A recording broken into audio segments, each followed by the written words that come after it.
ओम श्री गणेशाय नम नमस्कार बंधुगण आपण मानक आम यूट्यूब चैनल को स्वागत।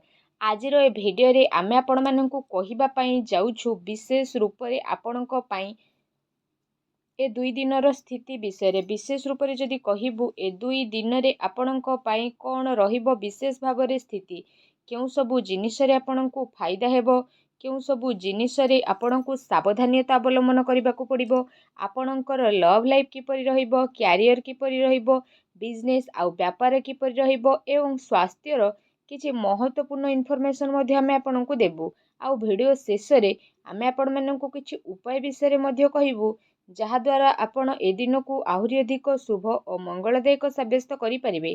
आग को वीडियो आरंभ करने पूर्व आमर आपण को रिक्वेस्ट कि जदि आपण आमर ए चैनल नुआ आछंती चैनल को सब्सक्राइब करंतु सांगरे नोटिफिकेशन बेल को मध्य ऑन करंतु जहाद्वारा समय समय सह नुआ नुआ वीडियो नोटिफिकेशन आपण को मिलिबो। तो आसंतु जानिबा किपरि रहिबो आपणक पई विशेष रूप रे ए दुई दिनर स्थिति।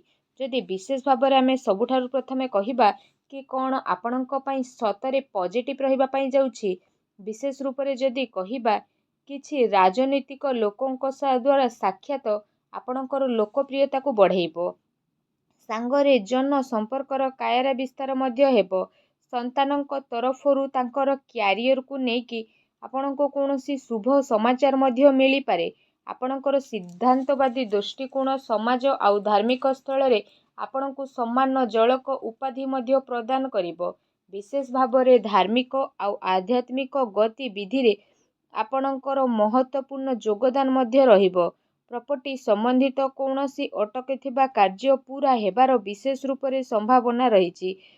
ता सहित जदि आमे कहिबा आपणको भल खराब चिंता मध्य आसीबो एहा सहित भाग्य संतान संबंधित कार्य रे मध्य सुविधा प्रदान मध्य करिबो आपणकर विवेक एवं आदर्शवादी स्वभाव विशेष रूप रे आपणक पई महत्वपूर्ण उपलब्धि मध्य प्रदान करिबो ग्रहंकर स्थिति आपणक पई किछि संतोषजनक मध्य रहिबो जहा आपणक खिलाफ रे रहिथिला एबे से सब मध्य आपणक सपक्ष रे आसीबो आउ संबंध रे मध्य काफी सुधार आसीबो सबु कार्य आपणकर शांतिपूर्ण रूप रे संपन्न हेबार नजर मध्य आसीबे ता सहित भावुकता कारणरू व्यवहारिक दृष्टिकोण आपणक कार्य रे मध्य देखा देबो आपणकर सकारात्मक आउ संतुलित भावना आपणको आग को बढ़िबा और निजर कार्य को सुचारू रूप रे संपन्न करिबारे मध्य सहायता प्रदान करिबो घरे कौनसी धार्मिक उत्सवर आयोजनर योजना मध्य बढ़िबो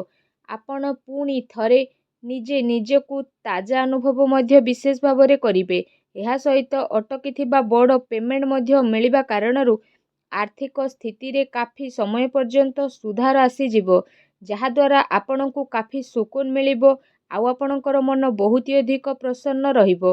आसंतु जानिबा आपणक पई कोन नेगेटिव रहिछि कौनसी प्रकार उधार ठारू आपण दूरी के रुहंतु धन लेन देन संबंधित कार्य करिबा ठारू छलना बा धोकार शिकार मध्य आपण होई पारंती कौनसी भी कार्य करिबारे अधिक भाबी चिंती रे काम करंतु नाही एहा द्वारा समय आपणक हातरू मध्य जाई पारे सामाजिक वस्तु को मधुर बनै रखिबार आवश्यकता रहिछि केबे केबे किछि नकारात्मक पुरुणा कथा पुणी थरे उठी मध्य पारे जो कारण पाई आपण आपणकर मनोबल रे काफी टाइम पर्यंत कमी अनुभव मध्य करिवे निजर स्वभाव को पॉजिटिव बनै कि रखंतु ता सहित ए कथारे मध्य ध्यान देबार आवश्यकता रहिछि कि आपणकर सरल स्वभावर किछि लोक माने नाजायज फायदा मध्य विशेष रूप रे उठाई पारंती जहाद्वारा आपणक मनर स्थिति किछि विचलित मध्य होई पारे अन्यर फैसला सुझेबारे आपणकर केते कार्य मध्य अटके पारे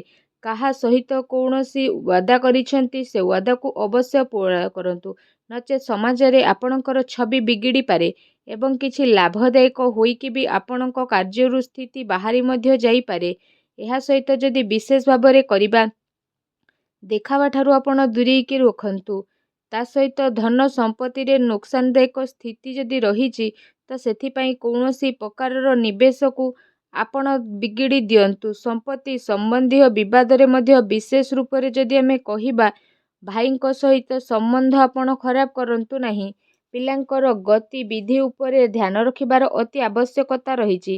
ତାଙ୍କର କିଛି ଭୁଲ ଆଦତ ବା ସଙ୍ଗତି ଆପଣଙ୍କୁ ପରିଶାନୀରେ ପକାଇପାରେ ଏବଂ ତାଙ୍କୁ ସକାରାତ୍ମକ କାର୍ଯ୍ୟରେ ବ୍ୟସ୍ତ କରିବାର ଅତି ଆବଶ୍ୟକତା ରହିଛି, ଯାହା ତାଙ୍କର ଭବିଷ୍ୟତ ପାଇଁ କାଫି ଲାଭଦାୟକ ସିଦ୍ଧ ହେବ।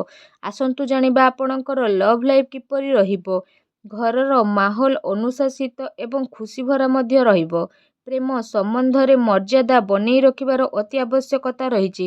ଆପଣଙ୍କର ସମସ୍ୟାକୁ ସୁଲଝେଇବାରେ ଆପଣଙ୍କର ଜୀବନସାଥୀ ଆଉ ପିଲାଙ୍କର ପୂରା ସହଯୋଗ ରହିବ, ଯାହାଦ୍ୱାରା ଆପଣଙ୍କର ଆତ୍ମବିଶ୍ୱାସ କାଫି ବନିକି ମଧ୍ୟ ରହିବ। ଅତି ସମ୍ପର୍କୀୟଙ୍କ ସହିତ ମେଳ ମେଳାପ ଏବଂ ବୁଲାବୁଲିର ପ୍ରୋଗ୍ରାମ ମଧ୍ୟ ଆପଣଙ୍କର ବନିପାରେ, ଯାହାଦ୍ୱାରା ଘର ପରିବାରର ବାତାବରଣ ଖୁସିଭରା ଏବଂ ସୁଖଦପୂର୍ଣ୍ଣ ମଧ୍ୟ ରହିବ। ଆସନ୍ତୁ ଜାଣିବା ଆପଣଙ୍କର ବ୍ୟବସାୟିକ କ୍ୟାରିୟର କିପରି ରହିବ। କାର୍ଯ୍ୟସ୍ଥଳରେ ନିଆଯାଇଥିବା ଠୋସ୍ ନିର୍ଣ୍ଣୟ ବହୁତ ଭଲ ଆପଣଙ୍କ ପାଇଁ ସାବ୍ୟସ୍ତ ହେବ ଏବଂ ସଫଳତା ମଧ୍ୟ ଆପଣଙ୍କୁ ଅବଶ୍ୟ ପ୍ରାପ୍ତ ହେବ। ମାର୍କେଟିଂ ତଥା ପେମେଣ୍ଟ କଲେକ୍ଟ କରିବା ଭଳି କାର୍ଯ୍ୟରେ ସମୟ ଅଧିକ ବ୍ୟତୀତ କରନ୍ତୁ। ସେୟାର ରିସ୍କ ପ୍ରଭୃତି କାର୍ଯ୍ୟଠାରୁ ବିଶେଷ ରୂପରେ ଆପଣ ଦୂରେଇକି ରୁହନ୍ତୁ। ଆପଣଙ୍କ ସହ ଛଳନା ବା ଧୋକାଧଡ଼ି ମଧ୍ୟ ହୋଇପାରେ।